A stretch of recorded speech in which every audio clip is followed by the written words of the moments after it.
Est-ce que vous connaissez l'étendue de vos droits chez le médecin? Ce Covid a montré que non. D'ailleurs, les médecins non plus ne connaissent pas l'étendue de leurs obligations et de leurs droits, puisque bien souvent, ils pensent avoir moins de droits qu'ils n'en ont réellement, et parfois pensent avoir une conception extensive de leurs droits, comme par exemple refuser les patients non vaccinés. Mais pour les patients, évidemment, quand on entre à l'hôpital, d'abord c'est quoi une hospitalisation? Est-ce qu'on a une définition de l'hospitalisation? Et qu'est-ce que j'ai un droit à choisir mon médecin? Est-ce que j'ai un droit à un second avis? Est-ce que j'ai un droit à différer une intervention si j'estime que les conditions ne sont pas réunies? Est-ce que j'ai droit au choix de mon anesthésie? C'est tout un tas de questions qui font la vie quotidienne et que la loi du 4 mars 2002 était venue encadrer. La grande loi sur les droits des malades que d'autres pays ont copié. Sauf que 20 ans plus tard, on s'aperçoit qu'en fait, il y a seuls quelques érudits qui la connaissent, mais qu'au fond, ce Covid aura révélé que les patients ne connaissent pas leurs droits, que vous ne connaissez pas vos droits. Je suis extrêmement surpris, parce que je savais que les médecins ne connaissaient pas leurs droits. Et on a souvent tendance à opposer médecins et patients. C'est pas vrai. Je veux dire, il n'y a pas d'opposition. Une société de droit et d'obligation ne vient pas opposer les droits des autres et les droits des uns. C'est pas comme ça que ça fonctionne. En tout cas, en matière médicale, ça ne fonctionne pas comme ça. C'est pour ça qu'on a lancé, nous, au cabinet, un institut de formation pour les médecins, pour leur apprendre un certain nombre de choses pour éviter qu'ils se retrouvent dans la merde, pour faire simple.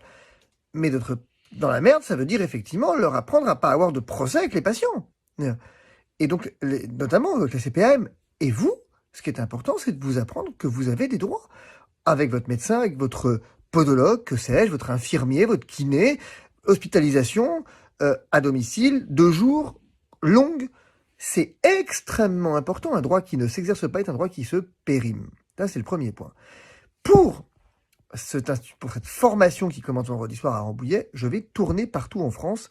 Et ceux qui ne seront pas là auront des liens Zoom, évidemment. Enfin, Twitch, j'en sais rien, c'est pas moi qui gère ça. Et donc, je vais m'amuser à me balader partout en France. Mais vous aurez des nouvelles. Mais vendredi soir, on commence à Rambouillet avec cette présentation de la grande loi du 4 mars 2002 et étendue de vos droits. Alors, petite vidéo rapide qu'on me demande de faire. Là, j'ai toute une équipe qui me presse ce matin. J'ai pas le temps, mais c'est pas grave, de faire cette vidéo pour vous annoncer que donc la chaîne des visionnaires évolue dans son format. Vous aurez plus de détails demain soir lors de la conférence, mais surtout lundi soir en direct, je vous rappelle, avec le fabuleux inénérable Éric Morillo comme journaliste. Nous vous expliquerons toute cette évolution. Mais la première évolution que je voudrais déjà vous donner, c'est que désormais, les émissions vont être tournées en public. Et oui, elles vont être tournées dans un lieu qui permet d'accueillir du public. Alors pour l'instant, c'est nos studios de Rambouillet qui permettent d'accueillir du public. Et dès lors, nous allons pouvoir effectivement accueillir 30 personnes lundi soir en direct pour le divisionnaire, donc à Rambouillet, l'adresse est sur Helloasso. Nous avons, attention, les portes seront fermées à 20h45-50 pour l'émission qui commence en direct à 21h. Vous pourrez poser vos questions, elles seront prises en direct, bien sûr. Vous aurez un micro qui permettra de poser des questions. Moi, j'en ai marre de ces émissions où il faut un pass vaccinal. Il n'y aura pas de pass vaccinal chez nous. Mais ça évolue également parce que samedi matin, nous enregistrons pour diffusion dimanche soir avec le pasteur Vindigny une série donc d'émissions également accessibles au public à partir de 11h, pareil, puis fermeture des portes à 10h50. Donc vous pourrez là aussi poser vos questions. Samedi après-midi à 16h pour diffusion le mardi soir est enregistré C'est plus d'actu avec Mike Borowski qui intègre l'équipe. Et là aussi, vous pourrez assister à l'enregistrement et poser toutes vos questions qui seront prises évidemment et évidemment pas qui paraîtront, je veux dire. Et voilà, donc on est dans on a du public. Twitter pourra continuer de poser ses questions. Nous avons une interaction et vous verrez comment ce média est en train de devenir le vôtre et pas le nôtre. Et je suis absolument ravi de cette évolution. Je le rappelle, lundi soir en direct à partir de 20h50, enfin jusqu'à 20h50. Mike Borowski samedi après-midi 16h. Le pasteur Vindigny samedi 11h. C'est vraiment top. Venez, c'est gratuit et vous pourrez poser toutes vos questions. 30 personnes. On est en train de se prendre la tête, là, je suis dans l'open space en train de me prendre la tête avec une collab là, sur un dossier terrible d'une dame qui a fait un œdème de coin après la 2e injection et à qui on veut forcer à faire la 3e alors qu'elle rentre dans les contre-indications légales cette fois. Il n'y a pas de débat. Bon, bref. Et effectivement, du coup, ça pose quelques problèmes, notamment sur le fait que du coup, elle n'a pas de passe, le fameux passe, le sésame, elle n'a pas de passe, et du coup, elle doit aller à l'hôpital chaque semaine et payer 50 balles. D'un côté, elle peut pas se faire injecter, parce que il y a la dame de Coinc, 3 médecins disent, je peux, non, non, non, non, tu fais pas, mais le médecin de la Sécu, lui, il dit, pas de problème, ma sœur, tu peux. Bon, ok. Donc pour l'instant, on lui pourrit la vie à cette dame. Du coup, ça m'amène à une question. Je posais cette question à la collaboratrice en face de moi, qui est de dire, mais oh, le ministre de la Santé, vous savez où il est? J'espère qu'il n'a pas été pris en otage. Hein. J'espère que quand même, à un moment donné, les Russes n'ont pas débarqué pour prendre en otage le ministre de la Santé et on va le demander contre rançon, parce que sinon on va pas en avoir tout de suite. Hein. Si on nous demande une rançon pour libérer le ministre de la Santé, à mon avis, ça va pas faire recette. Le crowdfunding va pas faire recette. Mais peu importe, blague à part.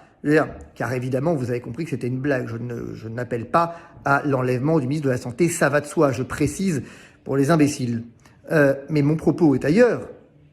Quand est-ce qu'on va avoir le droit de savoir si le pass et quand le pass va être enlevé? Est-ce que vous ne pensez pas, monsieur le ministre de la Santé, qu'aujourd'hui, il est temps et grand temps quand même de libérer les Français? Je suis très attaché au fait que le président de la République aille libérer l'Ukraine, et sans doute est-ce nécessaire, et c'est tout à son honneur dans les relations internationales, mais n'est-il pas de l'honneur du ministre de la Santé de venir libérer les Français?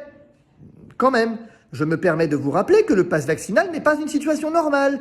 Je me permets de vous rappeler que la liberté est la règle, la police l'exception. Je me permets de rappeler que le Sénat a dit qu'il fallait le retirer. Donc on peut le retirer maintenant? Ça y est, tout de suite là? Ou est-ce que le ministre de la Santé, il est occupé à faire des stratégies pour l'Ukraine? Donc blague à part, on va arrêter les conneries, et je veux effectivement qu'on retire, j'ai fait un recours d'ailleurs en ce sens, on va voir ce que me dit le Conseil d'État, mais c'est dégueulasse quoi. Enfin concrètement, ce pays est devenu dingue. Libérez-nous! Alors, première soirée de formation sur l'obligation d'information, sur la responsabilité donc médicale, et avec elle sur les droits des patients, donc sur l'obligation d'information. Très belle soirée, intéressante. L'application Vite mes droits sera implémentée cette semaine, je l'espère, du contenu de cette conférence en lui-même, avec des conseils pratiques. J'ai eu l'occasion, durant cette soirée, d'expliquer que nous ne pourrons pas faire société si nous n'avons pas une information de qualité et loyale, précisément, un peu comme en matière médicale. C'est pour ça que donc on a créé ce média qui va changer de nom. Je n'ai aucune envie qu'il s'appelle par mon nom, qu'une émission s'appelle Divisionnaire, pourquoi pas, mais ce média n'est pas le mien, il est le vôtre. Il est celui de tous ceux qui trouvent que l'information aujourd'hui pose problème. Mais cette information, ces reportages, tout ce que vous voulez, on est en train de créer donc un gros groupe média. Eh bien, il faut que ce média, disons-le comme ça, ne soit pas le nôtre, le mien, celui d'Éric, ce qui vous voulez, mais le vôtre. Et pour qu'il soit le vôtre, bien sûr qu'il faut que vous le financiez, mais c'est pas ça le critère.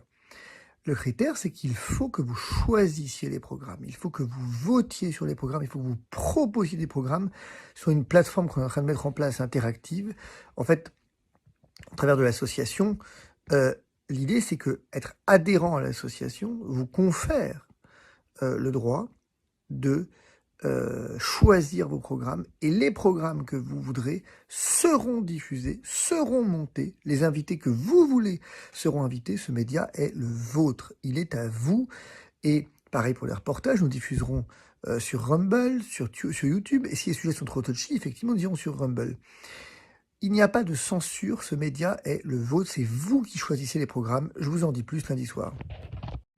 J'arrive au bureau, là, 8h15, et avant, j'ai une réunion à Juste qui m'attend, mais avant de commencer ma journée, je voulais avoir 2 mots. Le premier pour les soignants suspendus, qui s'étaient dit que peut-être c'était la libération, que peut-être la raison allait l'emporter, et qui sont même pas un mot pour eux dans ces annonces. Je suis blessé avec eux, comme je l'ai été depuis le premier jour. C'est pas bien de faire ça, on ne devrait pas faire ça. Alors j'ai pas 50 000 options, j'ai pas 50 000 solutions. J'ai trouvé de la jurisprudence qui vous offre un licenciement obligatoirement pour insuffisance professionnelle. C'était le cas dans l'hépatite B. La Cour avait dit que l'hôpital était tenu de licencier, donc cette situation de non-droit dans laquelle vous êtes n'est pas légal, mais le licenciement, est-ce que c'est la solution? J'en sais rien.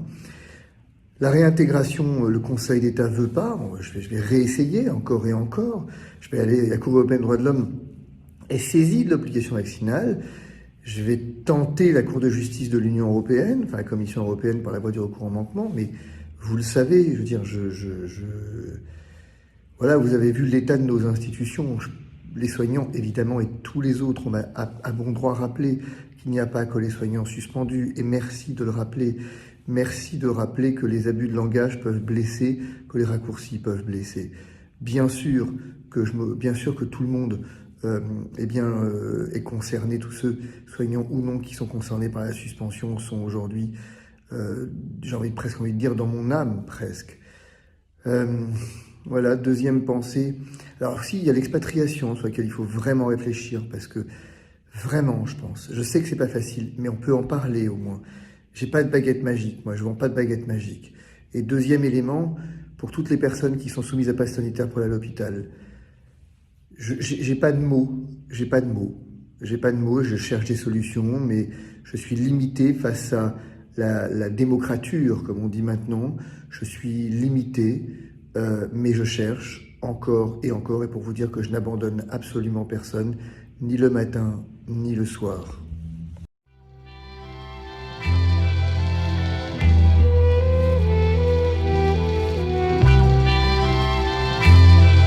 Illuminati comme Tupac, c'est l'infâme sur le beat. Oublie pas les barbares, une balle ça part vite. Demande à Malcolm X, j'ai plus faim comme Gandhi. C'est la révolte, je vous le dis, plus j'avance et plus je grandis. Je repense à Kunta Kinte derrière des chaînes, pour voir toute cette merde diffusée sur toutes les chaînes. Hey, parole Julien Assange et aux années trous de Mandela, au Bob de Bob Marley sous un nuage de ganja. L'histoire traverse les époques et j'espère laisser une trace, comme un tableau de Van Gogh tout claqué qui se vend des milliards. Ils veulent notre place comme Rosa Parks, on est des terres comme Luther, toujours le point levé pour honorer la fierté de nos pères. Parole de Prodigy avec un coup de boule de Zinedine. On fait trop honte à la France pour goûter ce millésime. Tu peux demander à Moki, ceux qui dénoncent les élites depuis des piges et des piges comme ces fous, dis-moi qui suis-je. Parole de Kennedy, on est tous contrôlés, liberté d'expression au shot, tu peux demander à Dieu donné. C'est vraiment triste notre époque où les bavures règnent. Tiens mon master derrière les barreaux, c'est qui nous craignent. J'entendrai jamais ma veste comme les frères avec leur Versace. Donnent du bif à des millionnaires en laissant leur pays se faire racheter. C'est dramatique pour ceux qui donnent de leur vie, un combattu jour et nuit face aux malins et toutes ces combines. Je suis un requin vicieux, un Black Dragon, un Black Panther, pas un guignol marketing. Le Black Panther, Tar Marvel, ils veulent effacer notre histoire, à nous de faire notre propre recherche. Y a toujours de l'espoir, à toi de saisir la bonne perche mon frère, que meurt l'infâme.